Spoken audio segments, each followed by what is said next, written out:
What is up, Cowboys Nation? Welcome to the PFN Dallas Cowboys Podcast with Jess, Nevarez, and Dalton Miller. Dalton and I are having a bit of a day already, okay? I want to remind you, we are recording this on a Tuesday, and I just had to check my phone to make sure it was a Tuesday. Dalton, you said this perfectly. A lot going on at the moment, which is also a Taylor Swift reference, so I appreciate that. I don't know if you knew that.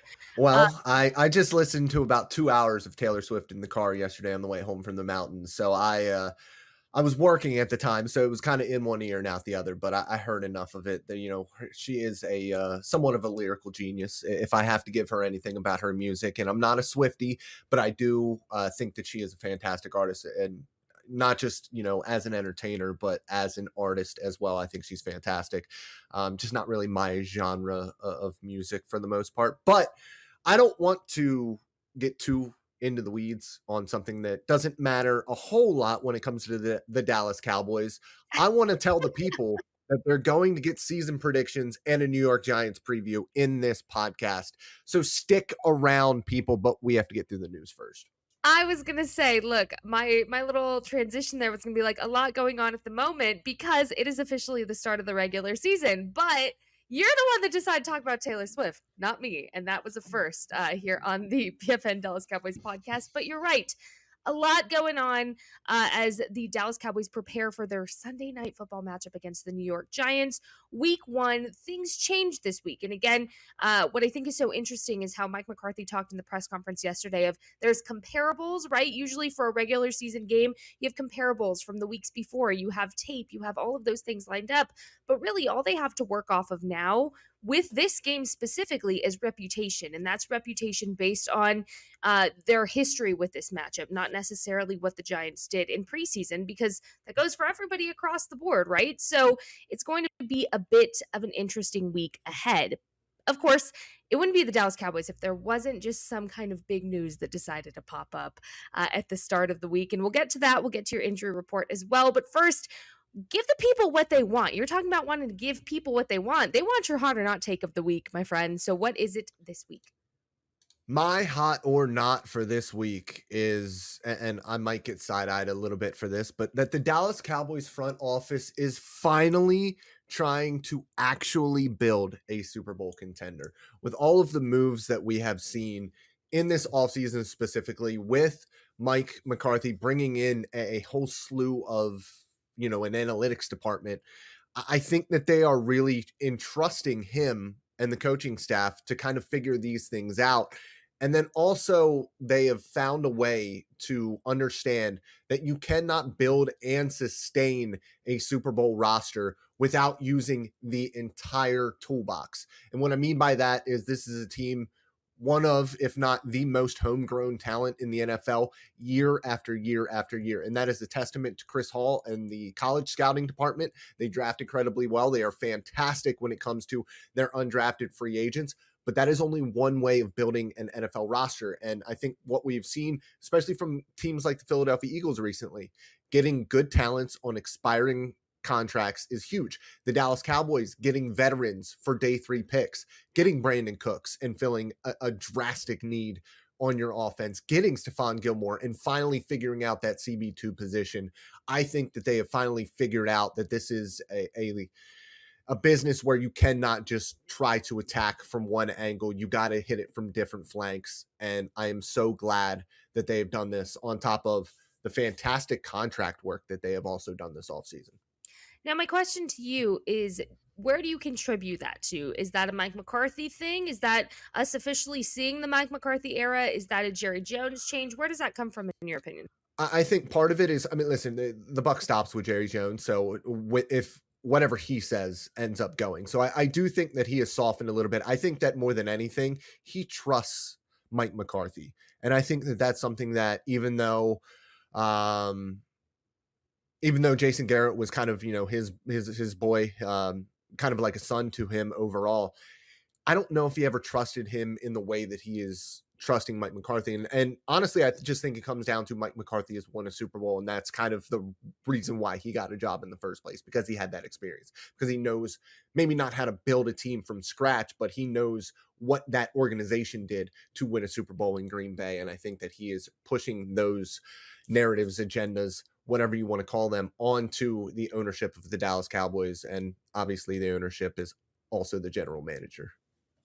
Well, there you have it. Dalton's hot or not take. Why don't you tweet us? I want people to tweet us and let us know what you think of Dalton's hot or not take. Do you agree? Do you disagree? Do you just want to tweet him some High School Musical lyrics? I mean, whatever you want. Tweet And us. And also, hair up or no. hair down? I mean, what do Oh, I got to that's a do good here? one. Hair up or hair down? Let me know in the comments. If they're listening to the podcast, I don't think they can see it. Sure, So sure. But it's also visual on YouTube. So go check it out on YouTube and let me know look, if I should have it up or down for the we're people. not trying to do a shameless plug here. We're really not.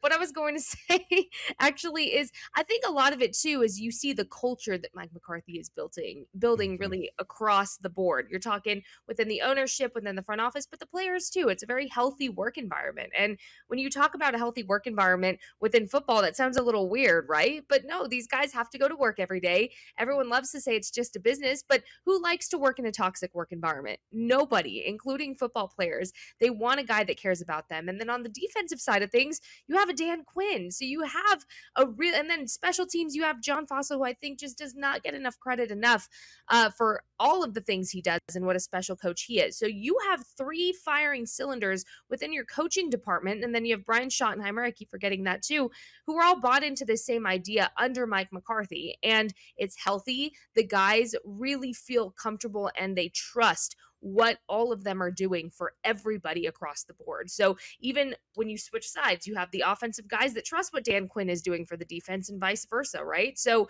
everybody is bought in. I think it starts from Mike McCarthy and what he has been able to do. So I love that we started out with that. What I don't love at all is injuries. And so this is something that we're unfortunately going to start talking about a lot throughout the season because injuries do happen and it is the worst part of the game. So let's give you a little injury rundown for the day. And mind you, again, we're recording this on Tuesday. So here's what we know so far. Yesterday at practice, I was there at the Star, and you did see Tyler Smith kind of walking off to the side to go talk to an athletic trainer. And so what you saw was really that. It wasn't anything. There was nothing, no big spectacle that happened. There was nothing crazy that came about it. He just walked to the athletic trainer, was kind of talking to him. Keep in mind, when you see these media reports coming out of guys that didn't participate from what they saw ahead of the actual practice report from the team, we're only out there for about 15, maybe 20 minutes.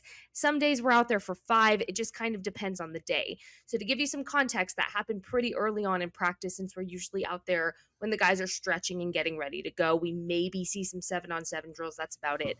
Tyler Smith, we were like, oh, that's a little strange. And then we went inside, right? So there was nothing alarming that had happened. However, Jerry Jones did talk on the Fan this morning, Tuesday morning, about the latest update. And he was so casual and nonchalant and saying, well, he should be available, but we're going to get an MRI on that just in case. And those are 3 letters that tell me it's probably a little more serious than leading on by everybody else right now. However, I'm not a doctor. I don't know. I have no basis to go off of that, but I do know history will tell you if a guy's getting an MRI on a hamstring injury, reason to kind of throw up some red flags, be a little bit concerned with that. However, Jerry said at this point there's no reason to believe, other than the fact that he left practice early, that he will not be available for Sunday's matchup. So something to keep an eye on there. Dalton, without Tyler Smith, and I hate to do this to you, what happens to this offensive line? Where does everybody shift? What do you see happening? Who shifts where? I thought we were done with this conversation, but apparently not. So what happens without Tyler Smith within that line?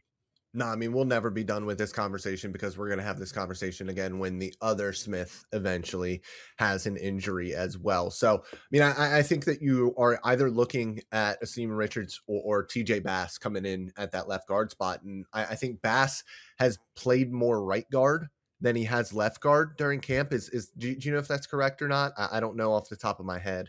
But Honestly, I think he was playing both. I don't okay. think he was just set to one side because I'd seen reports for both. And even when I was there, it was a little bit of both. Okay, because I know Asim Richards, and this is kind of where my head goes when I think about these things. He's been playing on the left side from everything that I've seen. He was playing left tackle, he was playing left guard in the preseason, and that's a little bit less of a change from left guard to left tackle than it would be to go from playing left tackle to playing left guard than it would be from playing right guard to left guard.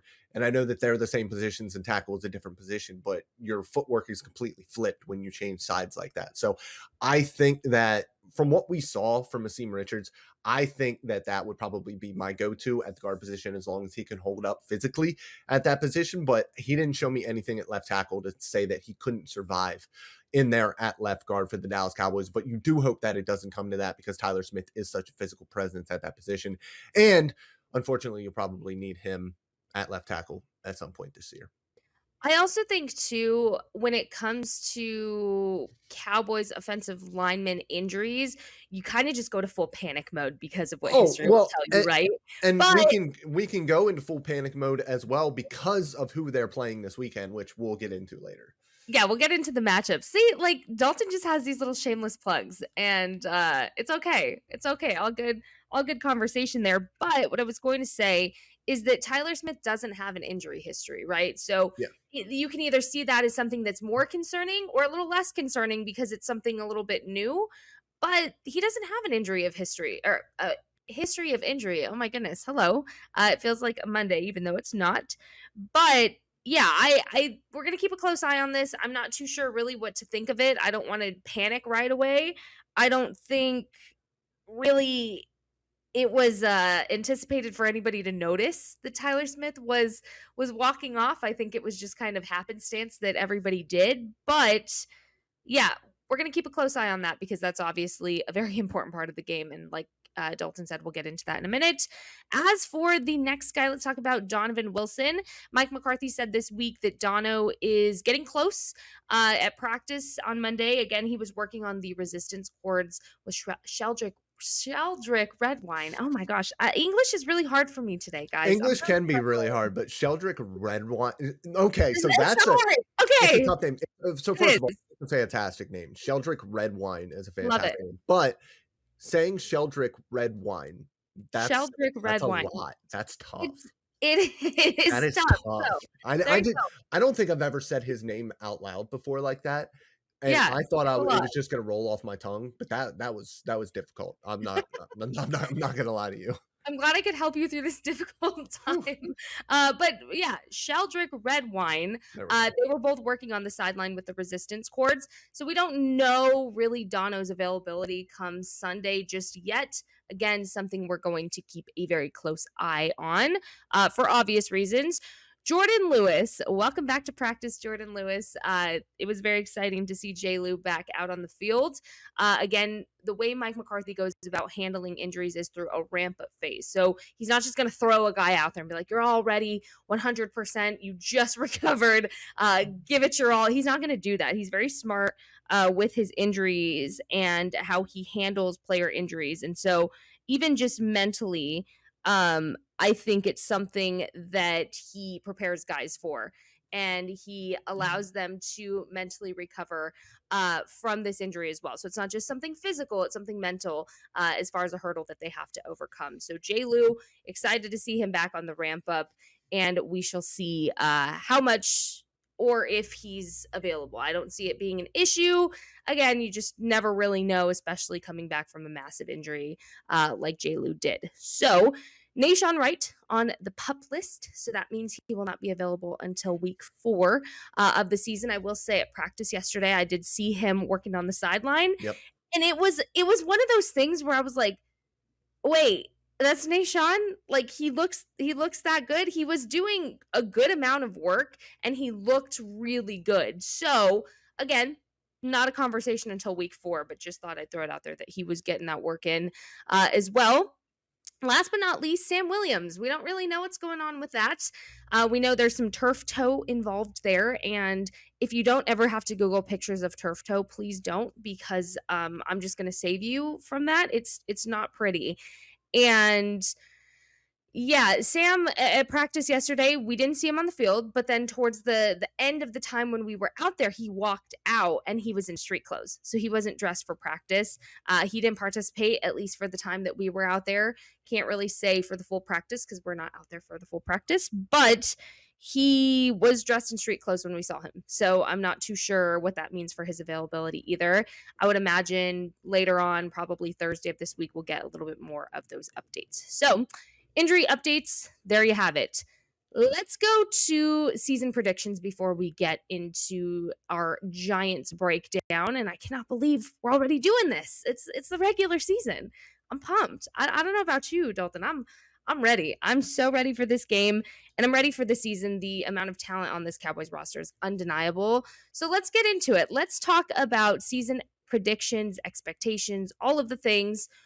Where do you see this team being as far as what a successful season is for them? I mean, they have the talent. So, what does that mean for their record, stats, kind of anything you want to throw out there that people can track back and be like, oh my gosh, he's a genius. Dalton Magic. Like, where can people find this come February when the Cowboys are hopefully in Las Vegas? So, and that's the thing. If the Cowboys this season don't get to an NFC championship game, it's a failure. And that's just the way that things are for a football team that is this talented, and has the expectations that they have going into the year. I mean, this is a team that at the very worst should be the third best team in the NFC. And honestly, when you look at things a little bit closer with what's going on in San Francisco, Nick Bosa still not reporting to camp. That defense without D'Amico Ryans, with a new defensive coordinator who is going to want to play more man coverage because that is what he knows and what he does best. It's going to be a little bit of a transition for that defense, and that defense is already built from front to back. So they need Nick Bosa to be there, to be that presence off of the edge for them. And then on the other side of the ball, yes, Brock Purdy was fantastic last year in Kyle Shanahan's offense, but I still don't trust that he is going to be able to put together another season like that, just because the physical ability isn't at such a high level that I can see that being sustainable unless he is at the top of the line when it comes to his ability to process information and distribute the ball to those playmakers. But I think that, and this was my hot take on Twitter yesterday, I think that Sam Darnold ends up being the QB there by week 8, and that's with or without a Brock Purdy injury. I think he's the type of quarterback that Kyle Shanahan can fall in love with, and we already know Shanahan is a very emotional person. They also have a very, very difficult schedule in the middle of the year, so I think that could create some change as well. When you look at Philadelphia, yes, they are fantastic. They are your competition in the NFC. And I think the toughest part about the Cowboys season is no matter what, you are most likely looking at a divisional round playoff game against the Philadelphia Eagles, because you're going to be the 1 seed most likely, or they're going to be the 1 seed most likely, which makes you the 5. And when you win your wild card round, you're playing that 1 seed most likely. So I think that it all comes down to that playoff game against the Philadelphia Eagles. And I like the way that the Cowboys match up as long as the offensive line can remain somewhat healthy, because that defensive line in Philadelphia is unreal. They're going to be able to generate pressure, especially if Jalen Carter is able to play at the level that we kind of think he's going to, in the way that he showed in like his 5 preseason snaps. I think that these are 2 teams that are going to be battling it out in the NFC over the long haul. I wish that they didn't have to play each other so soon in the playoffs, but that's probably the way it'll go. Dang, mic drop. Sorry, I talked for way too long there. No, you didn't. It was all really good information, because again, look, we live in Cowboys world, right? And we seem to forget that there's other really good I cover the league in the NFC as a whole. So. Exactly. So any nuggets that you can get as far as the NFC as a whole is so helpful, especially when you're talking about the difficult schedule that the Cowboys have and how much these divisional games really do matter, even if it's just week one. This is a game that the Cowboys need to win because Yes. later on, guess what? When it comes to playoff contention and you're talking between number 2, number 1, or number 5 seed, this is the make or break decision of, hey, had they won that game back in week 1, maybe we could be talking about a first round bye when it comes to the playoffs, right? So again, it's all important information. You can't just live in your Cowboys bubble. You got to expand, and that's what Dalton Miller is here for, with all the incredible work that he does across the NFL. I don't even know how you have the brain capacity, if I'm being honest. It's a lot. It's a lot. Yeah. But you absolutely kill it. So good stuff there. Do you have a win or loss record prediction? Yeah. Or are you kind of holding out on that? No, I do. I think they win 11 or 12 games. I think that it's a really difficult schedule, but like I said, I think that this is one of the best teams in the entire NFL, let alone the NFC. I think that as long as they continue to take care of business within the division, which is something that they have historically done, I think that this is a team that won 12 games without Dak Prescott last year for 5 games. They were 4-1 without him. So with Dak Prescott, maybe they don't go 4-1 in that stretch or 5-0 in that stretch with him. But I think that over the course of the entire season, with the changes that they've made, 11 or 12 wins is kind of what I'm circling. I also want to mention that when Cooper Rush was in, you also, at that point, let's take a little travel back in time. You didn't have a fully healthy Michael Gallup, and you didn't have a Brandon Cooks on your offense, right? So you had CeeDee Lamb, who, yes, he was wide receiver 1 at that point. We knew that, but he hadn't stepped into that role. He was playing very inconsistently at that point still, yes. Exactly, right? So you didn't have this full force wide receiver group that you have with this beautiful, beautiful set of opportunities that Dak Prescott has. And you also had, when Cooper Rush was in, a more watered down version of this offense that they were playing last year. And when I hear Mike McCarthy talking about what the offense is going to be like this year, it's going to be, I don't want to say watered down, but it goes back to the basics of a lot of wheel routes, just a lot of things that are going to set Dak up for success, to where not so many option routes, and he knows exactly what to do. A lot of it is based on the pre-snap of the ball. It's not necessarily post-snap, like the decision making that was putting all that pressure on his shoulders, and you can see it. So I'm really excited to see that. Are there any games in particular, when I'm scrolling through the schedule right now, that you look at and you're like, ooh, I'm not sure how I feel about this game yet? Those are kind of make or break games. Obviously, the Eagles games are important. Obviously, the 49er game is important. There's those obvious games. What game are you looking at specifically, or couple of games that could be, I don't even want to call them trap games, I hate that term, but could be detrimental later on in the season that, it could bring you by surprise what a good game it could be? Yeah, I think when you look at it, we're all going to circle that LA Chargers game in week 6, just because you have this Cowboys offense going up, or this Cowboys defense going up against your former offensive coordinator. So I think that's going to be a big one. I think circling one that is sneaky difficult, and it's just because of the way that I feel about the moves that they've made this offseason. They still don't have a number 1. They might not even have a number 2 wide receiver, but they actually have an offensive coordinator this year. And I think that by default, they're going to be a better football team as the New England Patriots in week 4. I think Bill Belichick wakes up and just creates a top 5 defense out of nothing. And I think that he's going to be able to create quite a talented unit again this year. I think that defense is going to be good. I think the offense is going to be better than it was a season ago. And although they have a top 5 difficult schedule in the NFL, I think that that's a team that's going to win 8, 9, 10 games this year. In a very, very difficult AFC East. And I mean, you have to play the entire AFC East. You got to play Buffalo. You got to play Miami. And you have Detroit in week 17. You don't know what they're going to look like this year. Obviously, they have a ton of hype, but how does it all translate to the field? It's Detroit at the end of the day.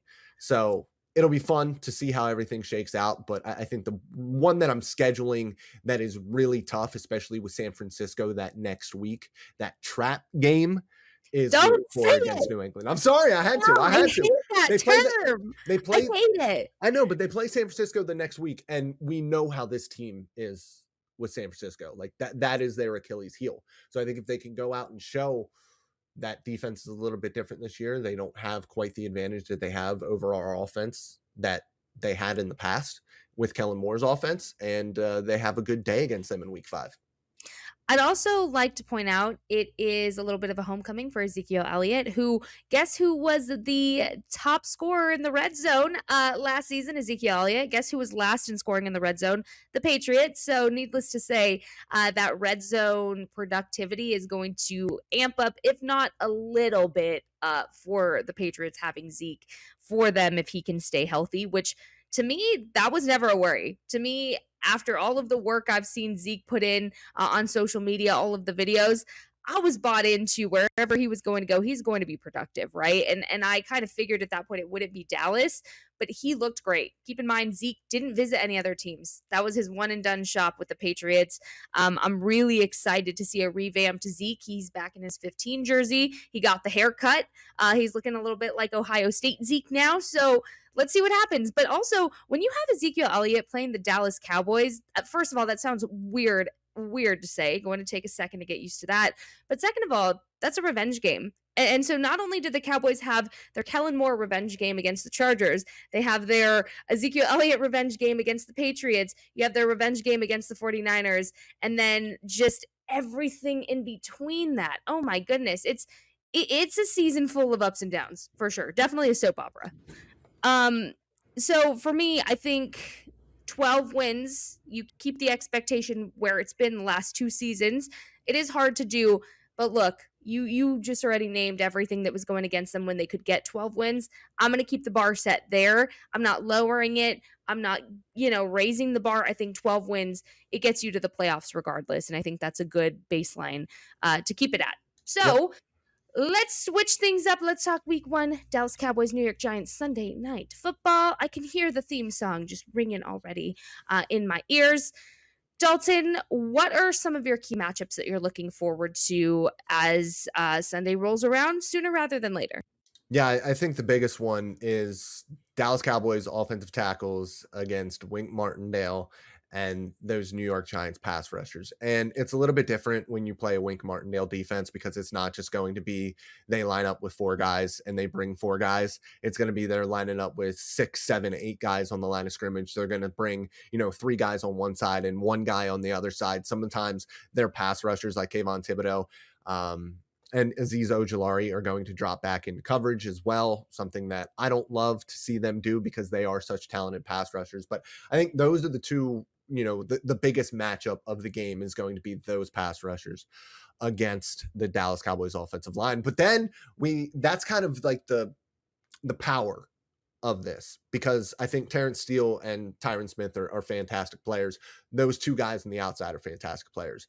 I think the one that's going to decide the game for the Dallas Cowboys offense is how they do on the interior with Leonard Williams and with Dexter Lawrence. Think about those names. Azeez Ojulari, fully healthy again. You have Kayvon Thibodeau. You have A'Shawn Robinson, Dexter Lawrence, Leonard Williams, Jihad Ward, who former Dallas Cowboy. You have to be productive against that first wave of defensive linemen for the New York Giants. If you can do that, if you can survive against that interior, I think the Dallas Cowboys should win this football game and win it decently handily. Absolutely. And something about Kayvon Thibodeau was he was Kayvon Thibodeau is an interesting dude because I think you see in the modern NFL, you see guys that are friends with everybody. And I think what we saw last year when he sacked Nick Foles, he severely hurt Nick Foles, and then he practically danced on Nick Foles' grave on the sidelines afterwards, after knowing he was hurt. And then after the game doubled down and said, I'm not here to make friends. Like, I'm here to kill quarterbacks. He is trying to be that villain that you don't see a lot in the NFL these days. And somebody that talented and that driven, if he continues to improve, this is a dude who I thought he was the best pass rusher coming out of that class. He could be one of the best pass rushers in the entire NFL if he puts it all together. Yep, he is definitely not somebody to sleep on, if you No. will, as the young kids say. I'm pushing 30 now. Now I have to say that. I think that's appropriate. But as for the Dallas Cowboys, here's the thing. You would be worried, right, if the defense wasn't at the level that the defense is going to be at. And you have one monster on the defense that I don't even think is human. Sometimes I really like to think of him as the Thanos of the Dallas Cowboys defense, Micah Parsons, and all of the improvements that he's put in through this offseason. He's talked about focusing on his weaknesses and saying, you're really going to have to watch me and you're really going to have to learn to see what my weaknesses are. And you're not going to, because guess what I did? I focused on them. I worked with good minds over the offseason. I worked with guys like Andrew Whitworth, and I picked people's brains to key in on those things before anybody else can. And it's almost unfair to see him playing against other people in the NFL. It really is. He's not human. He's Thanos. He is Micah Parsons. Add snapping effect there. Um, but what are your expectations for Micah? Because obviously Micah's already a freak of nature. How do you continue to improve his game with that standard being upheld and kind of just boosted and elevated every single season like we've seen so far? Yeah, I mean, when I look at Micah, I think, for this game particularly, I would love to see him go up against Andrew Thomas, but why would you do that if you're Dan Quinn? If you're Dan Quinn, you want to get Micah Parsons going up against Evan Neal, who struggled mightily as a rookie last season. So I think when it comes to improving his game, I think it just comes down to surviving the season. I mean, I think what we've seen from Micah Parsons his entire rookie year, he was battling a little bit of a knee issue. Last year, he got nicked up as the season went on. He's tried to put on a little bit of muscle, tried to get a little bit stronger to be able to sustain the length of an NFL season. I think that's really what it comes down to. He's going to blow up early. He is far greater an athlete than anybody else on the football field.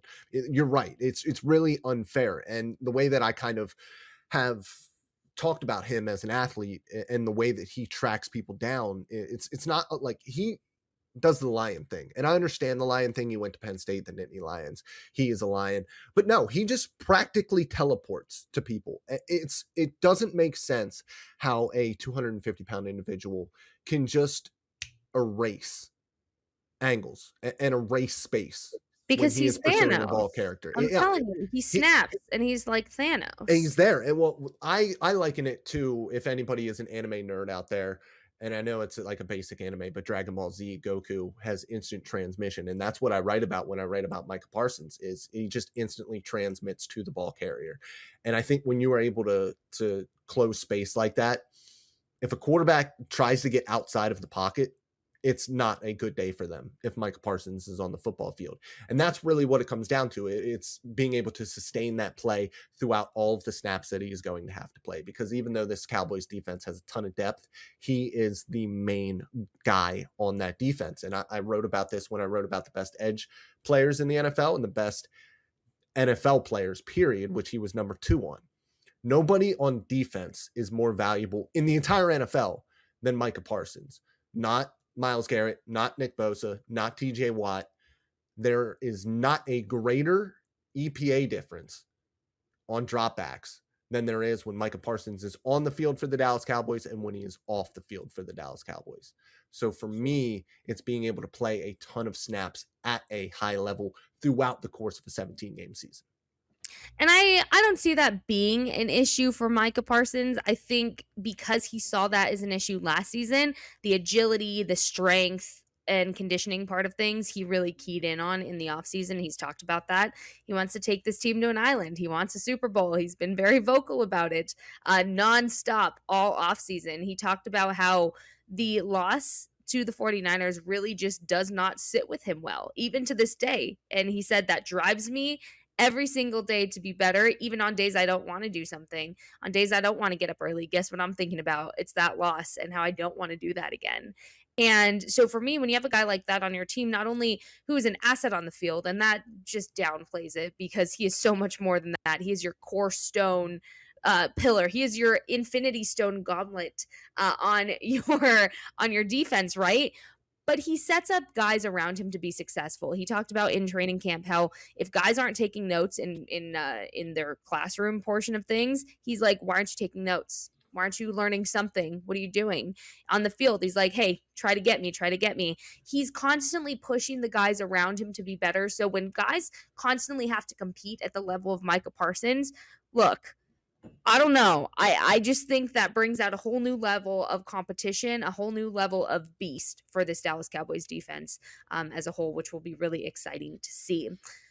Dalton, we do not want to continue talking people's ears off because they have things to do, they have people to see, and they have a Cowboys game to prepare for on Sunday. So where can the people tweet you about your hot or not take for the week to, give you all of the backlash if they feel the need to do so? Yeah, you can find me at Dalton B. Miller. Make sure that you guys are spending time with your families this week because we know you're not going to be spending time with them for the next 17 plus weeks. Facts. 18 with the bye week. I was going to say, and hopefully if all goes well, a little bit more than that. 25 weeks. There you go. I wasn't going to say, I'm just, look, plan accordingly is all we can hope for, especially on this side of things. We get to cover that. That would be so awesome.